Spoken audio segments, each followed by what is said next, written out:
दिल्ली में आधी रात से ही तेज हवाएं चलने लगी और 80 किलोमीटर प्रति घंटा की रफ्तार से आंधी चली। बहुत तेज बारिश भी हुई। क्या कारण है इसको जानते हैं। हमारे साथ हैं आईएमडी के में से मेट्रोलॉजिस्ट हैं अखिल श्रीवास्तव जी। सर, क्या वजह क्या थी, क्यों अचानक से इतनी तेज बारिश, इतनी तेज आंधी? देखिए, जो कल की जो घटना थी वो बेसिकली एक वेस्टर्न डिस्टर्बेंस है जो पंजाब, नॉर्थ पंजाब उसके आसपास क्षेत्र पे एक अपोलर साइक्लोनिक सर्कुलेशन की तरह केंद्रित था, जिसकी वजह से सिनॉप्टिक कंडीशंस फेवरेबल बनी हुई थी। इसके साथ साथ में इसी क्षेत्र के ऊपर अराउंड 75 डिग्री ईस्ट के आसपास एक ट्रफ रेखा भी थी मिड ट्रोपोस्फेयर पर, जिसकी वजह से ड्राई नॉर्दर्ली विंड्स का इंकर्जन हो रहा था नॉर्थ ईस्ट इंडिया के ऊपर। इसके साथ साथ जब अरेबियन सी और बे बंगाल से जो इसको मॉइस्चर फीडिंग मिली है लोअर लेवल्स पर, तब ये इंटरेक्शन वजह से ये कल के थंडरस्टॉर्म एक्टिविटी जो है वो जनरेट हुई थी। और इसके लिए कल सुबह से आईएमडी ने फोरकास्ट दिया हुआ था कि ऐसी एक्टिविटी हो सकती है, और रात में हमने रेड अलर्ट भी इसके लिए इशू किया था नौकास्ट रेंज में। सर, क्या इस हफ्ते कोई और भी वेस्टर्न डिस्टर्बेंस आ रहा है? देखिए, अभी तो जो करंट वेस्टर्न डिस्टर्बेंस है वो उसकी स्थिति जो है थोड़ा सा ईस्टर्न मूव जरूर हुआ, लेकिन अभी वहीं पर ही केंद्रित है। और साथ साथ अपर साइक्लोनिक सर्कुलेशंस भी हैं जो वेस्ट यूपी के आसपास, और इसके साथ साथ राजस्थान पर भी अपर साइक्लोनिक सर्कुलेशन जो है वो बने हुए हैं, जिसकी वजह से कंडीशंस अभी भी थोड़ी कंड्यूसिव बनी हुई है थंडरस्टॉर्म एक्टिविटी के लिए। तो मतलब कह सकते हैं इस हफ्ते बारिश धीरे धीरे होती रहेगी क्या? देखिए, thunderstorm activity gusty winds 30-40 kilometre तक की विंड स्पीड, साथ साथ गस्टिंग 50 किलोमीटर पर आवर हो सकती है। साथ साथ क्लाउडी स्काई रह सकता है और लाइट रेनफॉल से वेरी लाइट रेनफॉल भी हो सकती है। और तापमान में कुछ गिरावट रहेगी, इससे थोड़ी राहत मिल सकती है? देखिए, कल ऑलरेडी तापमान 8 से 10 डिग्री सेंटीग्रेड गिर गया था जिस समय एक्टिविटी चल रही थी थंडरस्टॉर्म की। हमारा अनुमान ये है कि तापमान में थोड़ी सी वृद्धि होगी, लेकिन नॉर्मल से अधिकतम तापमान जो है कम रहने की संभावना है अगले 5 दिनों के दौरान। सर, अगर मानसून पर बात करें तो केरला में कहेंगे कि पिछले 16 सालों में पहली बार ऐसा हुआ है कि बिफोर मानसून आया है।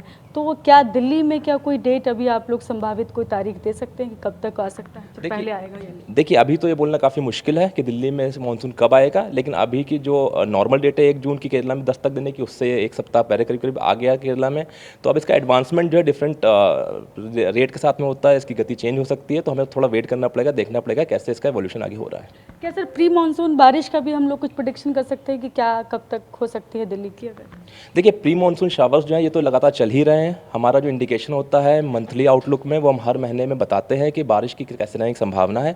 इसके साथ साथ जो म्यूजिकल थंडरस्टॉर्म एक्टिविटी है, इसका प्रतिदिन जो है हम अगले 7 दिनों तक के लिए बताते हैं, 5 से 7 दिनों के लिए बताते हैं, और उसको नौकास्ट रेंज में अगले 3 से 6 घंटे में क्या होने वाला है ये भी बताते रहते हैं लगातार। सर, अभी फिलहाल की अगर बात करें, कहाँ कहाँ कौन सा अलर्ट दिया गया है, अगर उसके बारे में बता। देखिए, मुख्य रूप से अगर हम देखेंगे तो जो हमारा साउथ इंडिया का इलाका है, जिसमें हमारा coastal Karnataka, south India Karnataka, Kerala, Tamil Nadu, इसके जो घाट एरियाज हैं, यहाँ पर आइसोलेटेड एक्सट्रीमली हैवी रेनफॉल हो सकती है, यानी कि वर्षा जो है वो 20 सेंटीमीटर से ज़्यादा हो सकती है। इसके लिए रेड अलर्ट दिया गया है। वहीं जो एक अवदाब था वो अभी जो एक well marked low pressure area बन चुका है, जो हमारा मध्य महाराष्ट्र और उसके आसपास के मराठवाड़ा के क्षेत्र पर केंद्रित है। इसकी वजह से मध्य महाराष्ट्र में आप देख सकते हैं ऑरेंज अलर्ट दिया गया है, और इसके साथ साथ ऑरेंज वार्निंग दी गई है। कोंकण गोवा में भी ऑरेंज वार्निंग में दी गई है, जहाँ पर वेरी हैवी रेनफॉल होने की संभावना है।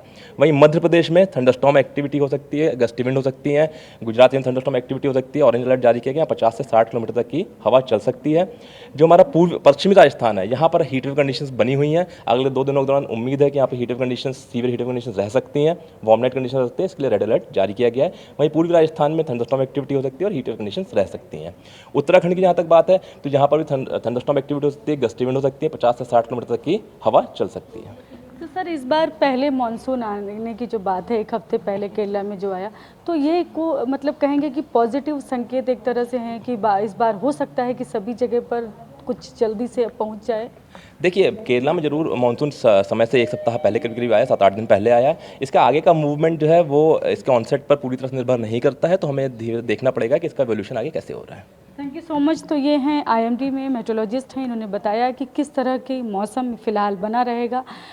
अगर मैं इस हफ्ते की बात करूं तो मौसम में जो तापमान में जो है वो थोड़ी सी गिरावट रहेगी, और गर्मी जो है, जो इसको लोग पिछले कई दिनों से लगातार झेल रहे थे, उस गर्मी से राहत बनी रहेगी।